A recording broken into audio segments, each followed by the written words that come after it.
Selamat pagi dan selamat datang pada acara seminar nasional dengan tema penguatan pengawasan market conduct pada sektor jasa keuangan. Dengan semakin banyaknya jumlah pengaduan konsumen dan masyarakat, OJK menempatkan pengawasan market conduct sebagai salah satu program prioritas yang harus diperkuat. Berbeda dengan pengawasan prudensial yang lebih fokus pada penilaian kesehatan individu lembaga jasa keuangan atau OLJK yang berdasarkan penilaian tingkat manajemen risiko, rasio-rasio keuangan, dan sebagainya. Pengawasan market conduct lebih fokus kepada pengawasan terhadap perilaku LJK dalam berhubungan dengan konsumennya. Dengan demikian, sebuah lembaga jasa keuangan yang sehat menurut indikator prudensial belum tentu sehat perilakunya menurut indikator market conduct.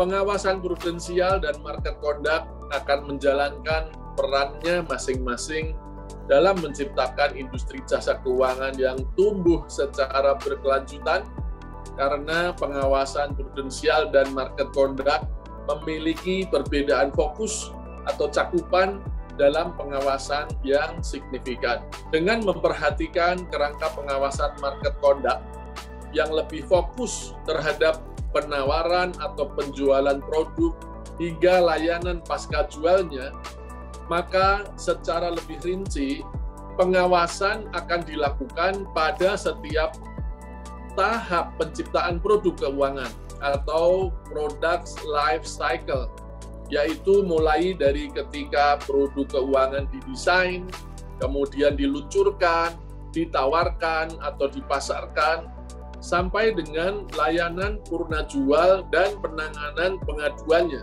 Melihat pentingnya pengawasan market conduct dalam usianya yang relatif masih muda, OJK akan terus mengembangkan perangkat dan indikator untuk pengawasan market conduct. Terkait dengan hal tersebut, perangkat organisasi baik di kantor pusat maupun di daerah juga akan dikembangkan. Selain regulasi dan organisasi, OJK juga sedang menyusun framework atau kerangka pengawasan dan pengembangan supervisory tools untuk pengawasan market conduct.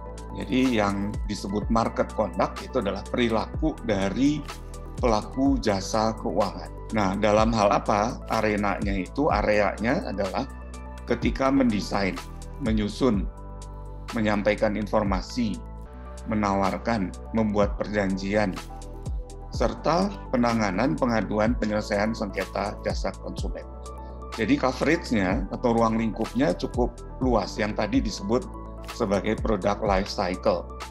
Yang saya mau tekankan di sini, OJK atau pengawasan yang dilakukan oleh OJK bukan hanya kepada konsumen jasa keuangan, bukan hanya kepada nasabah. Saya juga appreciate juga dengan Satgas Waspada Investasi yang dibentuk OJK, perlindungan masyarakat itu dilakukan melalui Satgas Waspada Investasi. Dan memang suatu keharusan. Jadi jangan hanya melindungi masyarakat yang sudah menjadi konsumen atau nasabah dari PUJK yang terdaftar di OJK, tetapi menjadi pelindung masyarakat yang memang menjadi calon konsumen, calon nasabah di PUJK. Agar dia tidak tertipu, terperangkap dengan yang tadi dikatakan investasi bodong, pinjol ilegal, dan lain hal sebagainya.